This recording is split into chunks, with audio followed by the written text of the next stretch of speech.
go. But I get to stay in one place, at least for now. And a man that my mom knows let us use her driveway. And I go to school every day trying to be like the normal kid. But she says she gets called a lot of names. And Eagles, I'm just gonna tell you right here, she lists a bunch of the names that people had called her, and I'm not gonna repeat them. I'll cross them out with Sharpie marker, because sometimes as humans, I'm always amazed at how we talk to each other. There's one regret I had when I was your age is how I treated a girl named Kathy. Her mom and dad couldn't afford a lot of stuff. Damn. And because of that, they couldn't buy simple things like soap. And she didn't smell the best, and I made fun of her for it. Oh, damn. And I'm not here because I'm proud of how I was. I'm just here to remind you that words matter and what you say matters. And if I could rewind the clock and do anything, I would be remembered in her life for using words of life, not words of death. What you say to each other matters. She finishes her letter to me, this girl. She says, I'm in English and I'm writing these words on a piece of paper, and I want you to know this isn't just a story, this is my actual life. And the words that you've said will stay with me forever. And the words that you've said will stay with my school forever as well. So thanks. And I'll tell you what I told her, what I'll tell every school in Florida if I can. Choose to speak words of life in 3 areas, and you will change history for each other. In fact, some of you are in this gym today, and you don't have any desire to hear what I have to say to you, and that is fine. But some of you are in this gym, and you're here today, and you feel like you don't belong. You feel like nobody sees you. You feel like that girl did, where you're all alone, and you're wondering if you're even supposed to be here on this earth. You've even thought about, even at the age that you're in, hurting yourself in such a way that would take you out of the story. I'm here to tell you today, in this gym, that you have purpose and your life matters. And the rearview mirror of a car is smaller than the windshield, and there is way much more ahead of you than there ever will be behind you. And the very thing that pushes you down can propel you forward. Your life is like a movie.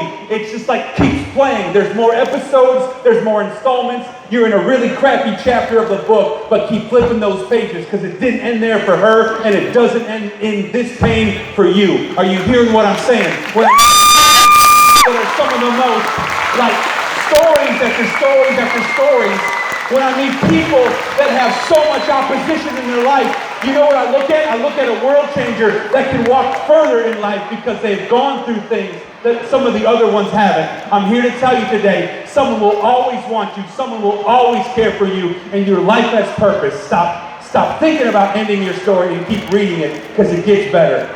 I need you to know that. Second thing is this. Some of you maybe, honestly, are being written into someone's letter for how you used words to them. Like, in such a way that erodes them, destroys them. I'm going to tell you 3 keys, and I'm going to let you out of here. And our lives may never intersect again. But if you remember these 3 keys, these 3 realities, where every single one of you chooses to speak words of life in these 3 realms, you will change history forever. Your life will be an emancipation proclamation for each other. The first is this: in person. Choose to speak words of life in person. When you're walking through the halls, before school, after school, choose to speak words of life. Enter a room, feet first, mouth second. Think before you speak. If someone calls you out and says something about you, you have a decision to make. Are you going to say it back? Because sometimes it takes more courage not to say it back in the second place than it did to say it in the first place. Choose to speak words of life in person. The second is this: choose to speak words of life online.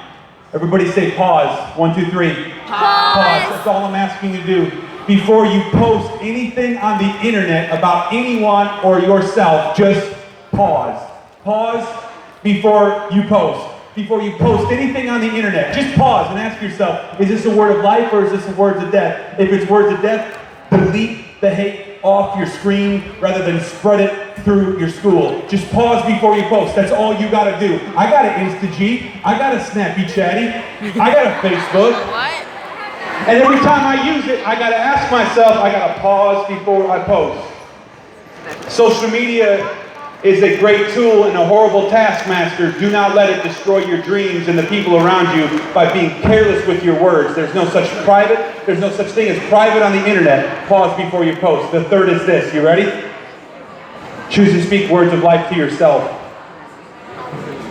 Sometimes we can look in the mirror and say the very thing that just isn't true about ourselves. Choose to speak words of life in person. Choose to speak words of life online, and choose to speak words of life to yourself. I'm going to give you this painting to this school, and I don't know where you'll hang it, but you never forget that. Because when you do choose to use words not as weapons, but as keys to unlock doors, your life will become an emancipation proclamation for each other.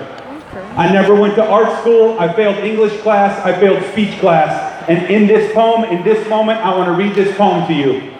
I wrote this poem for you, and I hope you enjoy it. It's called Stand Up. And with this, I'm going to conclude this assembly. If any one of these things are you, at the end of this poem, I would just ask that you would stand up where you're at. If any one of these things. Hey, teachers, real quick. Can I just say something to all the students that are here that are on the verge of getting booted out of this assembly? Ma'am, teachers, all of you that are here, we're almost done. Do not remove kids out of this gym if you can help it. Because I'm going to be very, very honest with you. I was the kid that got kicked out. I was the kid that got hauled out, that got sent out. And when I look in this crowd, there are some of them that are listening to me. There are some of them that are talking, but they're still listening. And I'm here because of them. They're not just students. They're not just numbers in a system. They're somebody's son, somebody's daughter. And you can count me in as one of them that believes in them. And they may not know it now, but someday they'll realize that what I'm saying isn't something that's just a bunch of hot air. It's the very thing that I've learned with the hard knocks of my own life. Don't remove them out of this gym. We're almost done. I wrote a poem for you. I did my best. I'm not very good at English. You're going to have to give me grace and fill in the rest. It's called Stand Up. And here's what I want you to do. At the end of this poem, if any one of these things is you, I want you to stand up. At the end. Everybody say the end. 1, 2, 3. The end. Okay, here we go. You ready? I hope you like it. I want you to stand up. If you're adopted or you want to be so. I want you to stand up if you're adopted and you want to be let go. At the end. Sit down. At the end. I'm proud of you. But I want you to stand up at the end. Can I tell you? 6th grade? 7th grade? Eagles, 8th grade, can I tell you why I want you to stand up at the end? Because the truth is some of these things in this poem, I want to protect you. Some of these things I just don't want you to stand in front of everyone with. Teachers, help your teams out. I want to protect them in front of their peers. I want you to stand up if you're adopted and you want to be so. I want you to stand up if you're adopted and you want to be let go. I want you to stand up if you've ever felt judged by the way that you walk or talk, pushed down from within on the bully, on someone or something on your block. I want you to stand up if you've ever been teased for your height, tore down for your weight, but then you yourself turn and you spread that same hate. I want you to stand up if you have a physical or learning developmental disability and you've hidden or made visible or inabilities your disabilities. I want you to stand up if you've got a parent who's passed away. I want you to stand up if you've cried for someone other than yourself today. I want you to stand up if you've ever been made fun of for studying too hard or wanting too good at grades. Or maybe you're embarrassed about the riches and rags, the class that your family is in or out, the rich and the poor, the haves and haves without. Have you ever been teased for the color of your skin, tore down for your religious beliefs or your parents' divorce? Are you your own destructive force? Speaking death to yourself, saying that you can't do it, and the confidence that you had, it's gone by the one time you knew it. Have you ever felt lonely?